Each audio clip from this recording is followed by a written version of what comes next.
ராசிபுரம் அரசு உயர்நிலைப்பள்ளியில் 1954ஆம் வருஷத்திலிருந்து 1960ஆம் ஆண்டு வரை 6 ஆண்டுகள் நான் இங்கே படித்தேன்.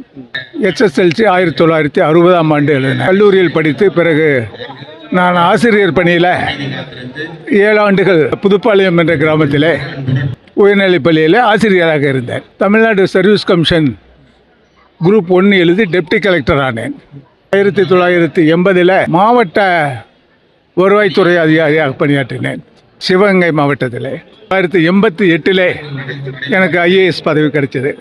கலெக்டராக நான் சிவகங்கை மாவட்டத்தில் 2.5 ஆண்டுகளாக நான் பணியாற்றினேன். அண்ணா சாலை இந்த பள்ளியில் தான் நான் படித்தேன். இப்போ எனக்கு வயசு 81. லா காலேஜில் படித்து வக்கீல் ஆனேன். 3 ஆண்டுகள் எனக்கு நான் செலுத்தின ஃபீஸ் 2000 கூட இருக்காது. அரசு கல்லூரி நான் சொல்கிறது 25 ஆண்டுகளுக்கு முன்னால் ராசிபுரம் கோர்ட்டில் நான் பணியாற்றினேன். ஓய்வு பெற்றது 2003ஆம் ஆண்டு. சொந்த வீடு இருக்கிறது, மகிழ்ச்சியோடு இருக்கேன்.